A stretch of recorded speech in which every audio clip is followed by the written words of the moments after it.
Tonight on 2020. Think Halloween is scary? It's nothing compared to what this woman says she sees. I see dead people. In a parking lot. Who was the young male that passed? Yeah, my son. And even with our cameraman. Just know that your dad is making his presence known. Are you bombarded all day, every day by dead people whispering in your ear? I mean, Absolutely. I think I'd be a little wigged out.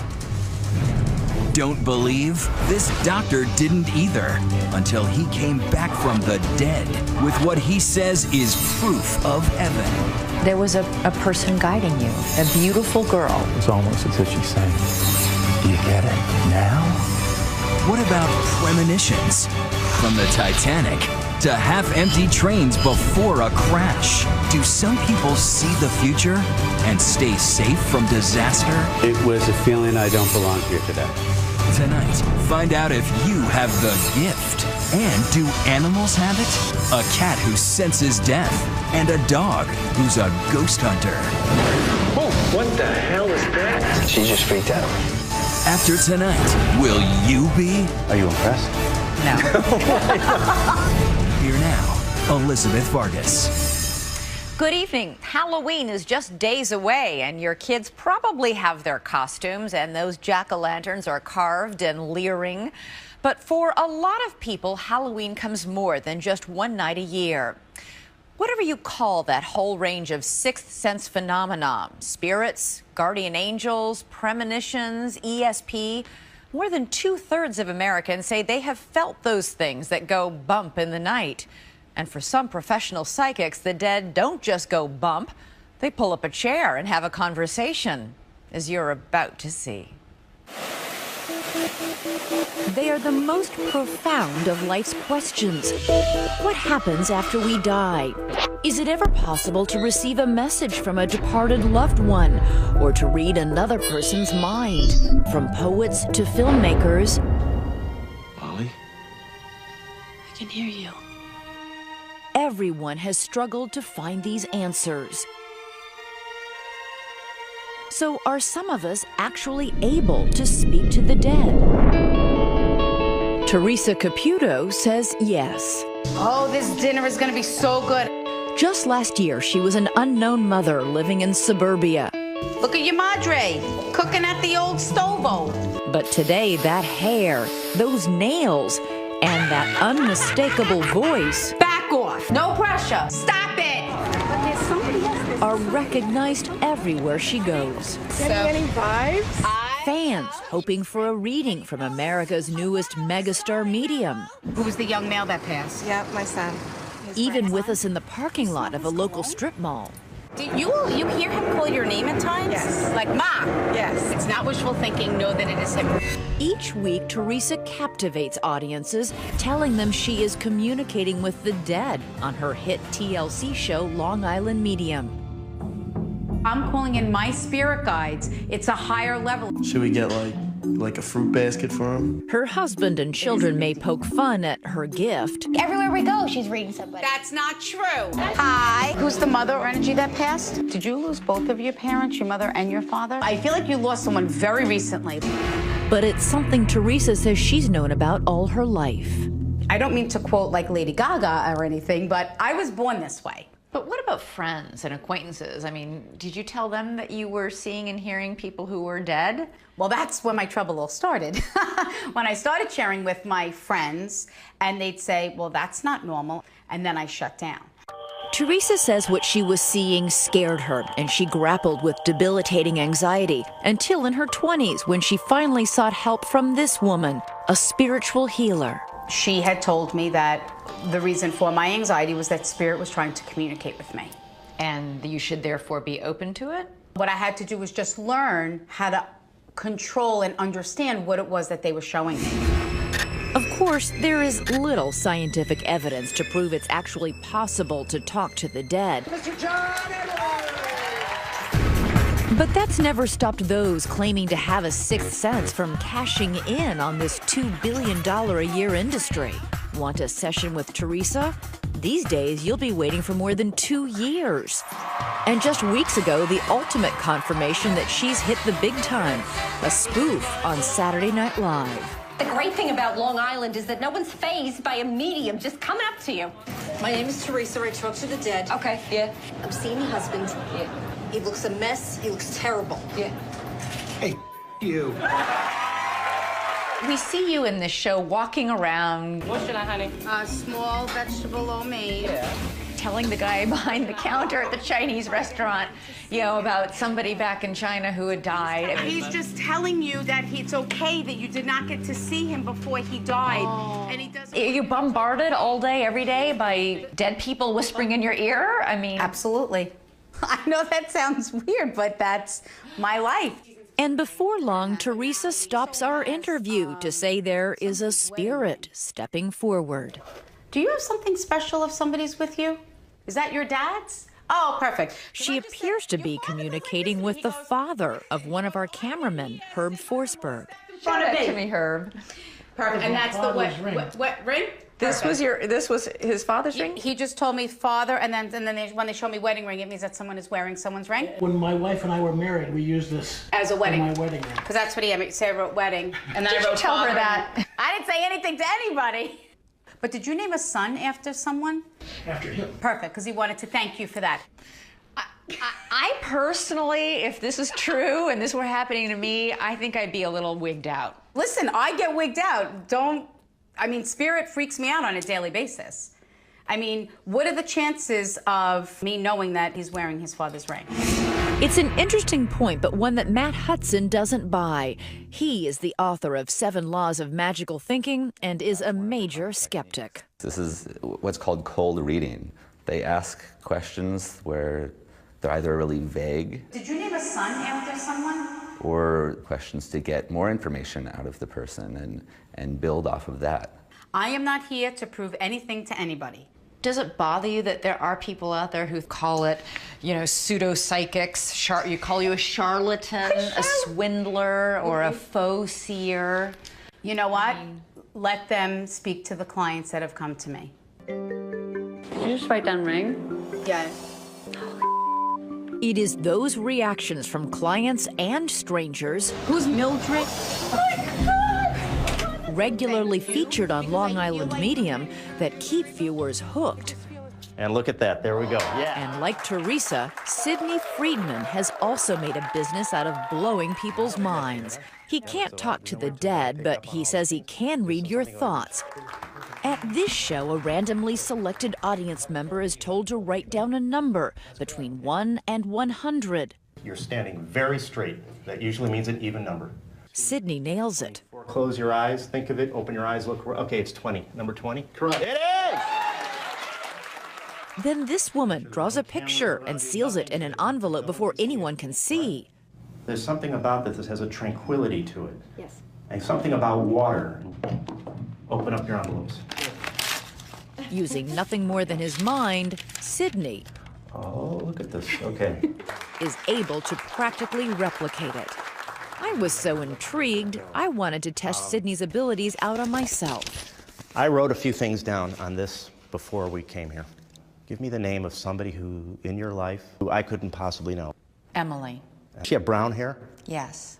Well, here's what I had written here. This is quite interesting. Brown, the letter E, and 26. How old are you? Turns out my assistant Emily is 23, but she does have brown hair. Impressive, but could he guess a number the way he did in his show? Think of a number between 1 and 10. Okay. I want you to do is to change it. Go to a different number. Okay. And now one more time, change it again. Okay. Okay? I think this is it, or it was the one you just did, 8. No. Oh, what was it? First it was 6. Yeah? Then it was 9. And then it was 2. And then 2, okay. Are you impressed? No. It seems today This is about chi energies. those mega mental juices just aren't flowing for him. She's a star. She's a star. But what about Teresa Caputo? So does anybody ever walk in for a reading and you simply can't do it? Like that Never spirit happened. doesn't, It has never happened. But back in that parking lot with us, Teresa seems to hit a snag. What do you have in your pocketbook that was your son's, or a picture of him? What do you have? Picture on his mask card. He goes, I was trying to tell you that she has my mask card and my picture. He goes, but you go too fast, so you have it in your bag? Yes, I do. Can I see that? Can you show that to me? You know what? I just got this new wallet. I'm thinking I didn't put his picture in here. Maybe. One detail the spirit of her deceased son apparently didn't know. Well, Meryl, you better find it. He had me say it. sorry. You're going to find it.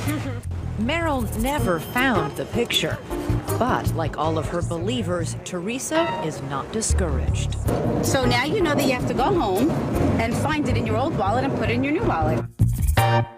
Coming up, was there a prediction the Titanic would sink years before it did? Trains that end up crashing. Why did so many passengers not get on? The occupancy rate went down. How to tell when your nightmares are about to come true. Bizarre premonitions. Next.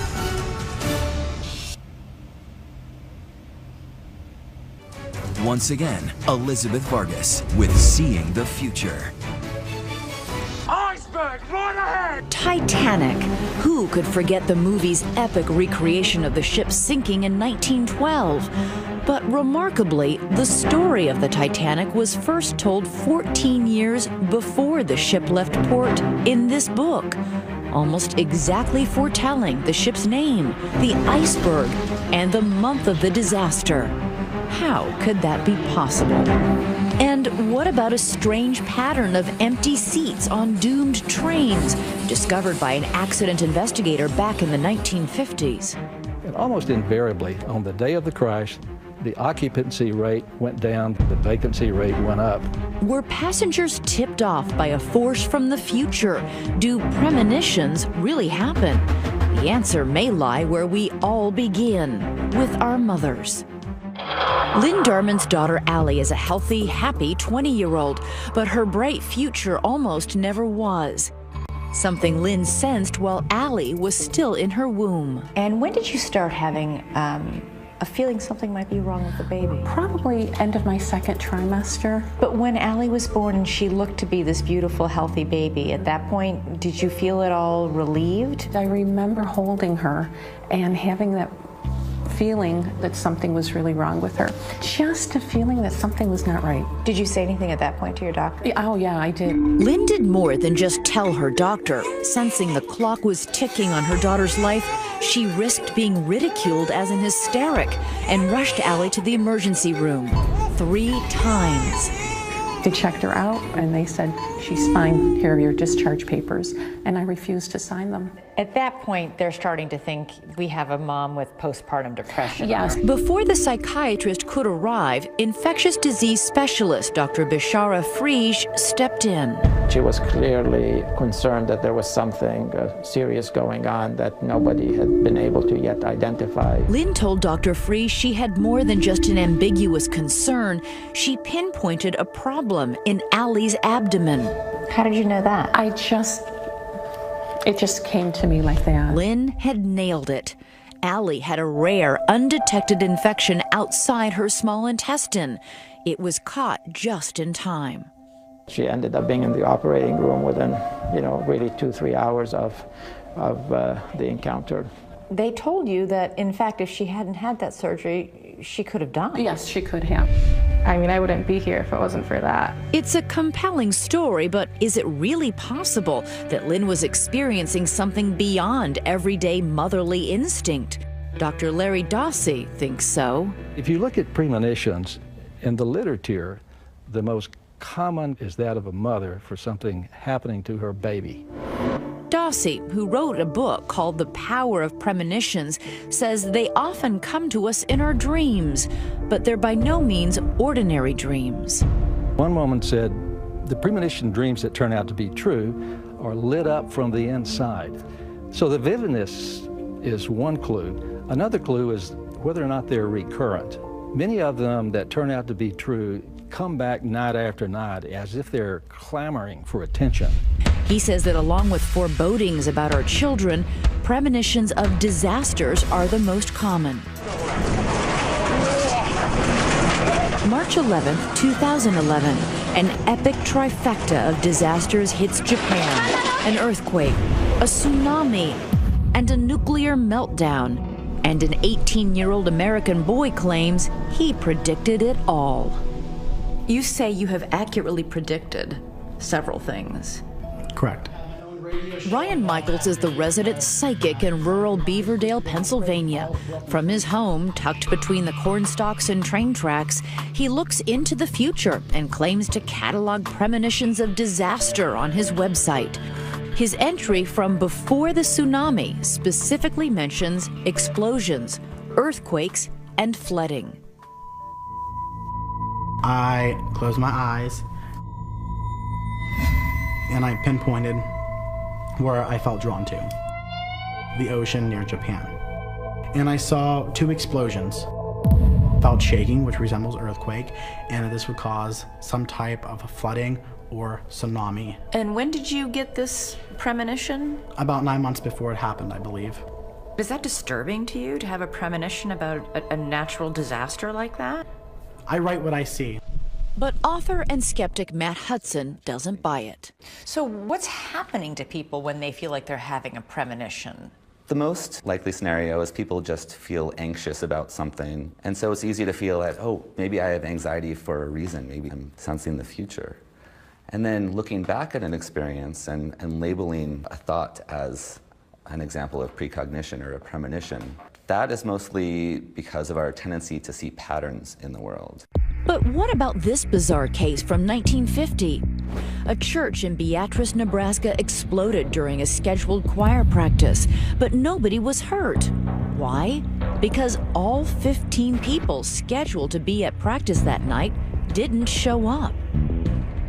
Nobody had a clue that anything bad was going to happen, but yet everybody found some reason to not go to church. So what does that tell you? I think that the unconscious works in very strange ways. It certainly did for this man. Barrett Naylor is a Wall Street executive, a brass tacks kind of guy with no interest in the paranormal. I never made the needle move on the Ouija board. But Naylor cannot explain 2 life-changing moments he could not ignore. Each occurred as he stepped off his commuter train after an hour-long ride into Grand Central Station, heading into work. The first time was on the morning of the 1993 World Trade Center bombing. It was a feeling I don't belong here today. I just simply turned around, got on the train, sat down, and went home. The second time was on 9/11. It's not a physical feeling, I can't even describe it. Dread? It wasn't dread, it was, I got in there, a feeling came across me that it was not a day to be in the city. And it was strong enough that you did not ignore it. I mean, it's a big No, deal to turn around at that point. I turned around and got on the train. I was on the train when the first plane hit. I wish I had a better explanation for it, but it was real. Naylor regrets not warning others on that tragic morning. So do you struggle with feelings of guilt? I struggle with 9/11. I think that everyone carries something with them when they have this sort of an experience, and it's difficult to talk about. But his experience also gave Naylor a shared sense with people like Lynn, Ryan, and so many others who believe in premonitions, believe that there's something more to this world beyond what we can see.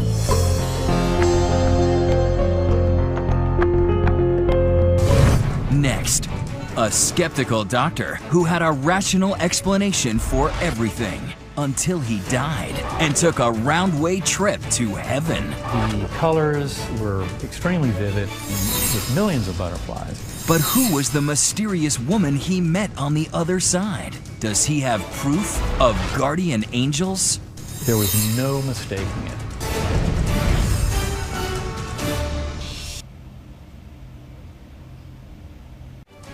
2020 continues. Is there proof of heaven?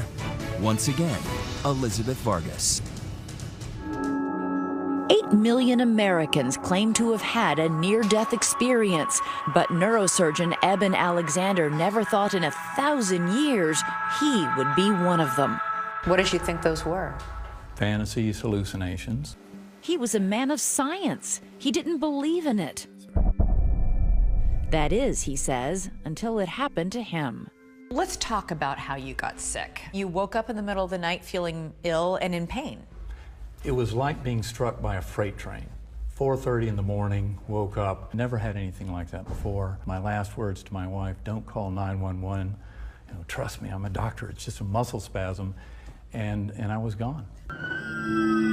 Dr. Alexander had a rare and deadly form of bacterial meningitis which was infecting his brain.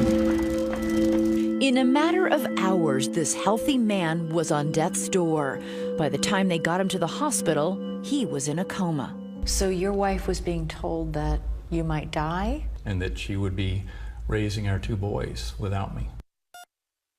But as his body lay in that hospital bed with no recognizable brain activity, Dr. Alexander says he had already begun an astounding journey.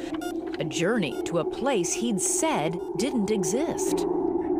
Did you believe in heaven? When I was younger, I thought a heaven and a loving God made sense, but through my academic neurosurgery career, I saw less and less that could be the case. The journey began, he says, in a dark, formless place without memory, language, or time.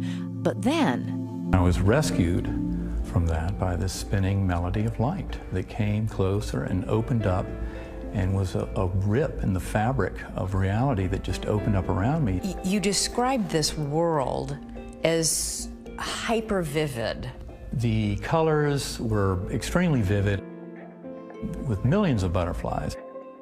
And these flowers blooming, blossoms opening as we flew by. And by his side, an unknown presence. There was a person guiding you, a beautiful girl, as you describe her. Tell me what she looked like.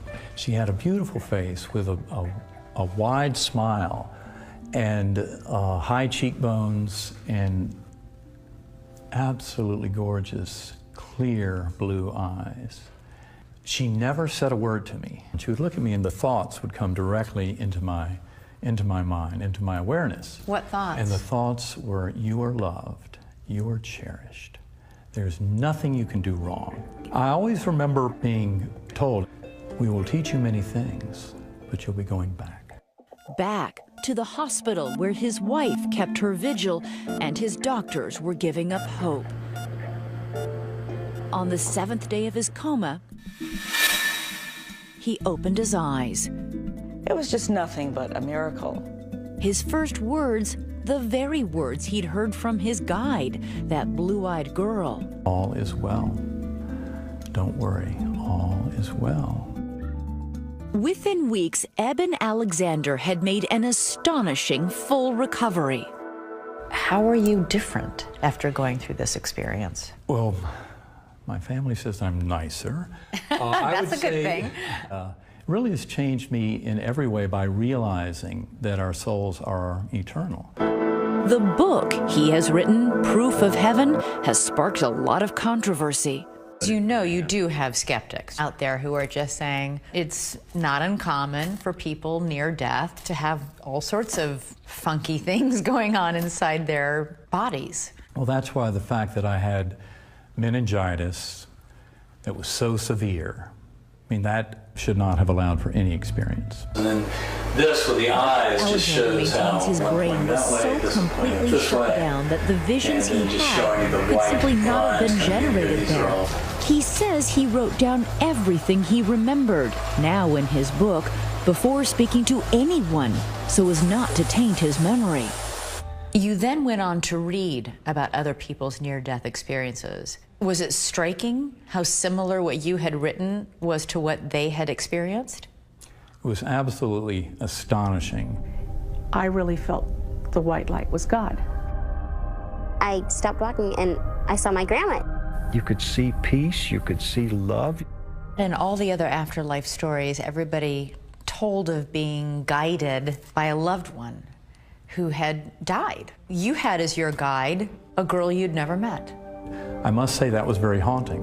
Why would I go through all that and not have my father there? My father, who was a neurosurgeon, I idolized him, and he had passed over 4 years earlier. Why wasn't he there? And why the blue-eyed girl instead? Dr. Alexander had been adopted as a child, Years later, he found his birth family, all except for one, his birth sister, who died before he met them. Her name was Betsy. How old was she when she died? She was 36 years old. So Betsy you'd never met?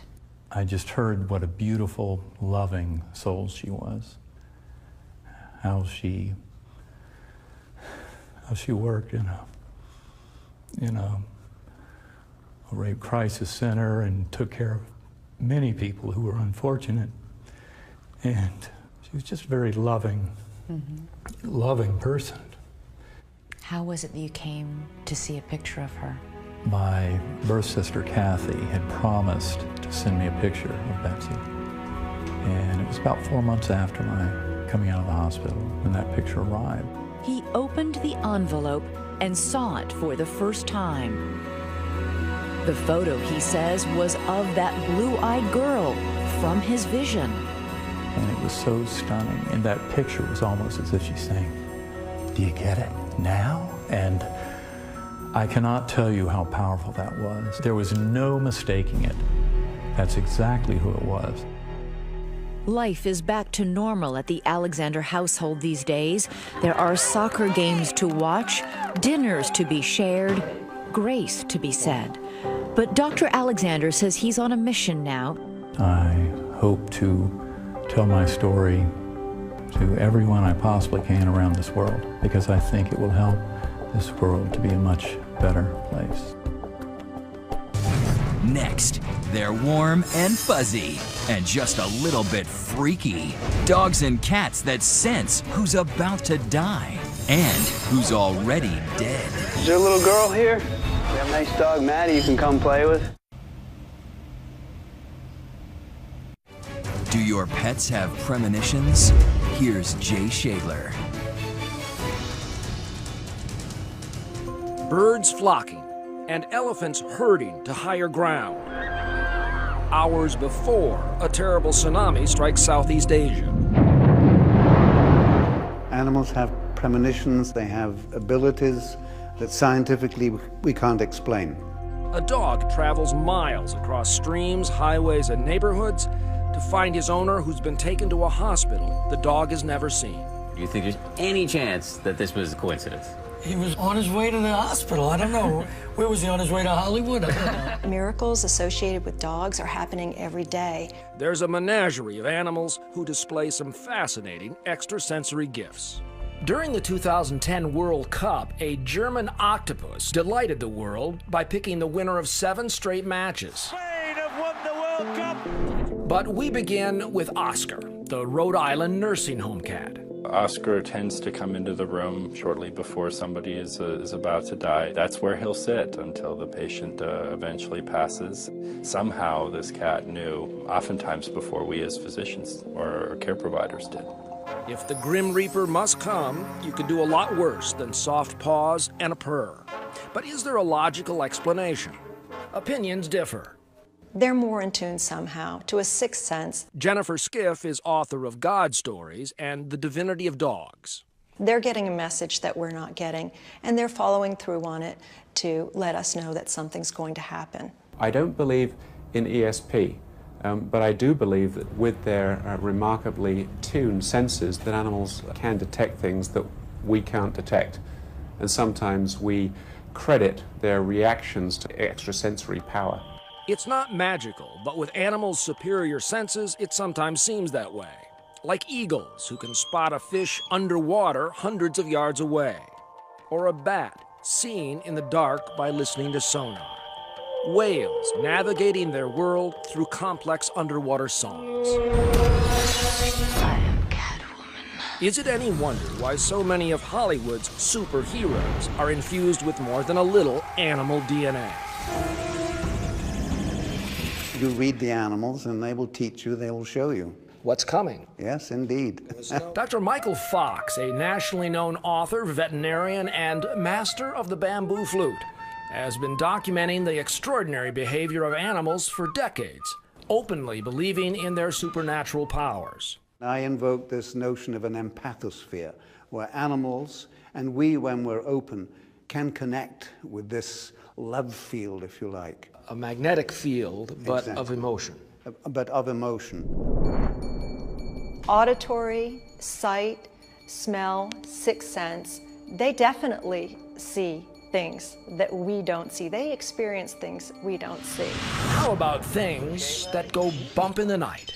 I do believe that dogs can experience the paranormal. Hello?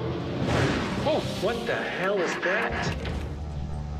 You're completely focused on that doorway down there. As lead investigator for the sci-fi series Ghost Hunters, Jason Hawes is something of a self-styled expert on the paranormal. You ready for this, Maddie?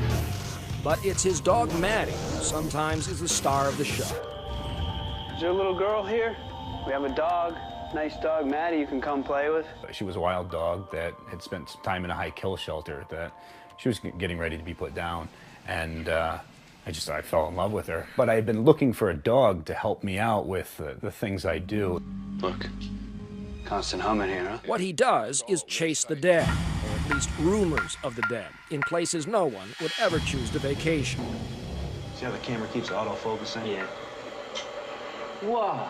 Unlike Jason's human team of investigators, Maddie comes to these allegedly haunted places with no preconceived notions about ghosts and spirits. What she does have, though, are some very keen senses. If she's sensing something, a lot of times she'll get down into an aggressive stance. She'll start growling low growls. I've only seen her flinch one time. Whatever it is must be gone. She's not locked on anymore. What was that? She just freaked out. Maddie's animal instincts take over. To see that happen to her, of course, I jumped. She was scared, almost as if she didn't know what to do or how to defend herself. She was spooked. Yeah, she was. They're able to hear things that are far beyond our ability, and also different frequencies. Like voice frequencies, which brings us to a place in Kentucky called Bobby Mackey's. The place has had some tragedy with that. For whatever reason, Maddie had locked onto this one column area while we were there. Whatever it is, it has her worked up. As usual, Jason's team outfits the place with an array of audio and video equipment. Later, while reviewing the audio tapes, Jason says they heard something. Well, you tell me what you think you're hearing, all right? Oh, I can hear what sounds like a voice. Jason, however, says he hears something more unsettling. This voice that we caught was a distinctive male voice that said, "The dog sees me." Oh, this thing could see us, it could see Maddie. While that kind of leap of logic will rankle the skeptics, there remain legions of believers that animals, deeply connected to the natural rhythms of life, are, well, way ahead of us when it comes to sensing the unseen. So where does all this leave us? How about here? When animal conservationist Lawrence Anthony died this past spring, 21 wild elephants he had loved and protected walked 12 miles to his home to mourn a man as they would any member of their own herd. How could they have known? Perhaps love is the very definition of the paranormal. Next, do you have the gift of a sixth sense? Everybody can do this. I mean, there's no such thing as a psychic. We're all psychics. She'll tell you how.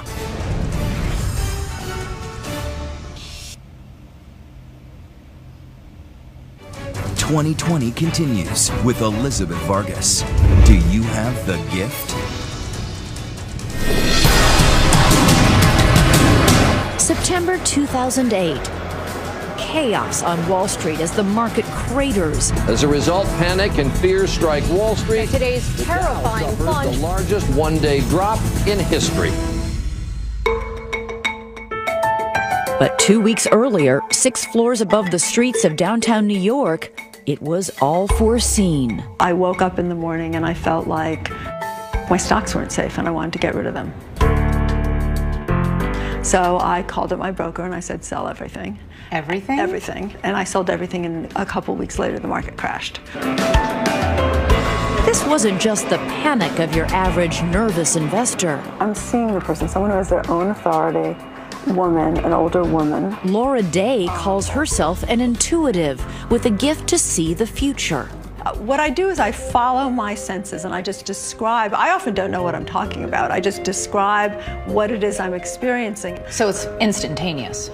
Yes, I'm well. How are you doing? But unlike Teresa Caputo and Sidney Friedman, Day is not a performer. She works on a telephone. I'm not sure doing a deal would be the best thing. Corporations pay her up to $10,000 a month for her intuitive feelings on everything from hiring decisions to investments and mergers. But for some reason, I feel like this could really create an opportunity, not a difficulty. Do you have these companies ring you up and ask you a question about a stock or a currency, and do you ever say, I don't know? Yeah, I sure do. Sometimes I'll say I don't know, and then 2 minutes into the conversation, I'll get a feeling. So you're not fishing with questions for information? No, I don't. I actually do all the talking, which works for me. Day says anyone can cultivate that sixth sense, the same way an athlete builds muscle through exercise. She recommends recording those strange moments when strong thoughts or feelings seem to strike you out of the blue. What you do is you keep track of your questions, you keep track of your answers that you get intuitively, and you learn over time that they're correct, and the more you practice, the more correct they are. Others claiming to have the gift have their own training techniques. Teresa Caputo invokes her special talent with smoke of sage and banging drums. Ryan Michaels stares at a map. Sidney Friedman does a lot of this. It's so important for people to realize that everybody can do this. I mean, a 3-year-old is intuitive. They're not logical. So you're not unique? No, I'm not unique. I mean, there's no such thing as a psychic. We're all psychics. First card. That's what these folks think. They've come to the Rhine Center in Durham, North Carolina, where they've been cataloging all things psychic for 85 years. 4. Here, they're being tested for mind-reading talent with something called Zener cards. Can they guess the shapes on the cards the tester draws at random? Okay, ready to score these. Once in a while, someone will come along and correctly guess 20 or 25 cards in a row, but not today. Now, the Zener card test is more parlor game than science. But here at a lab in the rolling hills of Northern California, Dr. Dean Radin is conducting true experiments. His findings show that people may actually react to things before they happen. And when you're ready to begin the trial, you press a button. Have you always believed in premonitions? I would say no. As a scientist, I tend to base belief on evidence. Here's how it works. Radin monitors a subject's heart, brain, and skin, measuring how they react to random visual images like this. So you don't know which picture's coming up next. I don't know. The test subject certainly doesn't have any idea. Right. Most people react the way you would expect. They become upset after they see images indicating violence. They get aroused by sexual imagery and stay calm when shown a tranquil scene. You got excited because... But remarkably, Radin claims 1 in 5 have those reactions up to 9 seconds before they see the pictures, a phenomenon known as presentiment. How can that be? How do you know this isn't just coincidence? There are over 40 studies like this now reported around the world. There's no doubt at all that it is not chance. Radin's results have been replicated in labs at universities such as Princeton, Northwestern, and Cornell. But Psychology Today writer Matt Hudson dismisses all of it. Do you trust your intuition? Sometimes, yeah. And on this, my intuition says that premonitions are not real. Ever. Ever. There's been a lot of time throughout the history of man when we've thought, well, the Earth is flat because there's no evidence it's round. We just didn't know it yet that it was round. Right. Isn't it possible we just don't know the science yet that might prove that premonition, intuition, the sixth sense really exists? Of course, anything is possible. That doesn't make it likely. I believe in skepticism. My favorite quote is, a good scientist suspends disbelief and runs the experiment anyway. I think you're in a position to compete. There may be no scientific explanation for Laura Day's intuition or any of the other uncanny stories we've heard tonight, but the believers say there's no way to disprove them either. When the coincidences are so outlandish, the phenomena so bizarre, it's hard not to at least feel that the sixth sense is real.